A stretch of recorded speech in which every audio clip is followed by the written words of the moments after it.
Welcome to the money show. हर किसी को चाहिए पैसे, लेकिन कैसे, ये हम बताएंगे यहाँ पर द मनी शो में। हमारे साथ मौजूद हैं दो खास एक्सपर्ट। और आप अगर अपने ड्रीम्स को फॉलो कर रहे हैं, अचीव करना चाहते हैं, कैसे अभी से पैसा जोड़ा जाए, कैसे इन्वेस्ट किया जाए ताकि आप अपने ड्रीम्स को अचीव कर सकें, तो ये हमारा आज का फिर से मुद्दा होगा। हमेशा की तरह हमारे साथ मौजूद हैं गजेंद्र नागपाल, जो कि यूनिकॉर्न फाइनेंशियल के हैं, अक्सर जिनकी आप शायद सलाह टेलीविजन पर सुनते होंगे। आज आपको मौका मिला है उनसे बातचीत करने का।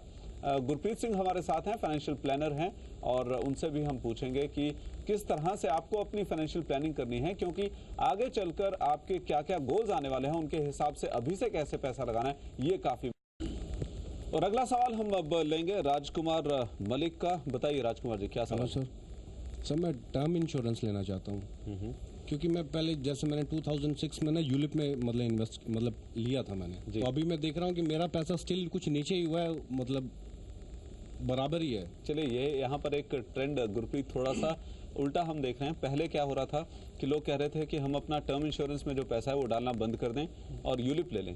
तो यहाँ पर इन्होंने शायद थोड़ी सी अपनी एक लर्निंग की है कि यूलिप में पैसा अभी नहीं डालें, टर्म इंश्योरेंस ले लें। बिल्कुल। देखिए, मैं आपको सजेस्ट करूँगा कि आप जब भी इंश्योरेंस लेते हैं तो आप इंश्योरेंस को सिर्फ इंश्योरेंस के नज़रिए से देखिए, आप उसको एज ए इन्वेस्टमेंट मत देखिए।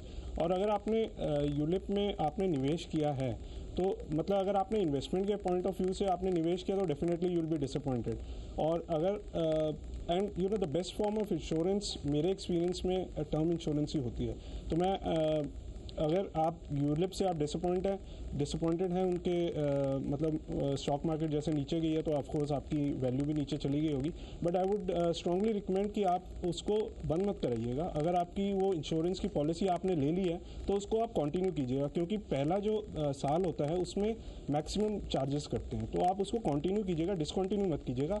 और दूसरी बात रही आपकी टर्म इंश्योरेंस लेने की। देखिए, term insurance cheapest form of insurance है। तो आप अगर आई वुड सजेस्ट कि अगर आप टर्म इंश्योरेंस लेना चाहते हैं, आप अपना देखिए, आप 2-4 लाख की इंश्योरेंस मत लीजिएगा, आप लीजिएगा एक अच्छे अमाउंट की, जिससे कि मैं रुकना चाहूँगा। हाँ जी। ज़्यादातर कंपनीज क्या करती हैं, जैसे मैं 20 लाख रुपए की लेना चाहूँ तो वो फिर ITR भी उसी हिसाब से मांगती हैं। भाई देखिए, मतलब जैसे मैं मतलब 3 लाख की ITR फाइल करता हूँ, ठीक है। अब मुझे 3 लाख में तो 20 लाख नहीं दे रहे हैं वो मुझे, तो उसके लिए मुझे क्या करना चाहिए? देखिए, ये तो ट्रेड ऑफ है। अगर आप मतलब आपकी पॉलिसी जो होगी वो आपके इनकम टैक्स रिटर्न, अगर ये बेटर रहेगा कि मैं एक ही कंपनी के नाम लेके 2-3 कंपनी से अलग अलग थोड़ी ऐसे भी कर सकते हैं। ये भी कर सकते हैं, आपके लिए ये भी स्ट्रेटजी है। तो एटलीस्ट आप मुझे नाम बता दीजिए कुछ अच्छी कंपनी के, ताकि मैं ले। देखिए, आप you will have to shop around. आपकी अपनी नीड्स के हिसाब से आपको मैं सजेस्ट करूँगा कि आप 3-4 कंपनी से आप बात कीजिए। एक LIC तो है, उससे आप जरूर बात कीजिएगा, क्योंकि उनके टर्म इंश्योरेंस प्लान्स बहुत अच्छे हैं। ICICI है, बिरला है, और ये अवीवा है। आप इन तीनों से भी और बात कर सकते हैं, और अकॉर्डिंगली आप उनको बोलिएगा कि प्रीमियम आप देखिएगा किसका सबसे कम है और कौन सबसे ज़्यादा आपको बेनिफिट्स राइडर्स दे रहे हैं, तो आप उसके हिसाब से आप इंश्योरेंस पॉलिसी दीजिए। ये गुरप्रीत ने एक बहुत काम की बात कही है कि आपको 3-4 जगह बात कर लेनी चाहिए, जिसका प्रीमियम सबसे कम है और जो सबसे ज़्यादा आपको उसमें सुविधाएं दे रहे हैं, उनका पूछिए। हेलो सर, मैं प्रॉपर्टी में इन्वेस्ट करना चाहता हूँ, तो इसमें प्रॉपर्टी डाउन है, तो मैं सोचता हूँ कि इसमें प्रॉपर्टी लूँ या फिर और डाउन आने पे लूँ। मेरी जो आपकी रीडिंग क्या है, क्या प्रॉपर्टी अभी और डाउन आ सकती है? देखिए, मेरी रीडिंग ये है कि अगर मैं एक इकोनॉमिक क्लॉक साइकिल है जिसे मैं फॉलो करता हूँ बेसिकली, उसमें अभी in that clock cycle, economic clock cycle, अभी वहाँ पर उसके हिसाब से अगर देखा जाए तो प्रॉपर्टी में अभी और डाउन साइड थोड़ा आना चाहिए।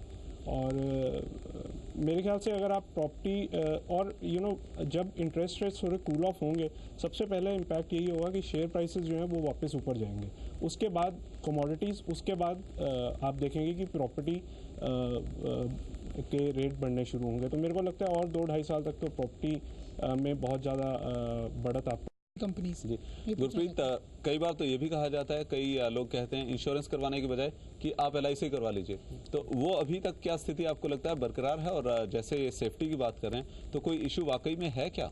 देखिए, as far as leadership is concern, I think LIC is definitely a leader in the country. और जो ICICI, HDFC जैसी प्राइवेट इंश्योरेंस कंपनी है, वो भी आगे काफ़ी उन्होंने मार्केट शेयर कैप्चर कर लिया। लेकिन आप रूरल इंडिया में जाएंगे तो वहाँ पर जो LIC है वो स्टिल अभी भी डोमिनेट करती है, क्योंकि जो प्राइवेट कंपनीज हैं इनका जो है मेट्रोज की तरफ ज़्यादा फोकस है। तो I think probably down the line as and when you know the private companies also start to expand, आप देखेंगे कि रूरल इंडिया में भी इनका मार्केट शेयर बढ़ रहा है आहिस्ता आहिस्ता।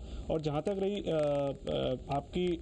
आपके फंड की सेफ्टी की बात, वो मेरे ख्याल से एब्सोल्युटली आपको उसमें कुछ डरने की बात नहीं है। आप बिल्कुल बेफिक्र होकर आप वो पॉलिसीज़ ले सकते हैं, आपका पैसा कहीं नहीं जाएगा, क्योंकि IRDA की रेगुलेशन के हिसाब से ये कंपनीज बनती हैं और they pay substantial amount to the government as a deposit before they can go out and you know start their insurance business. और बाद में भी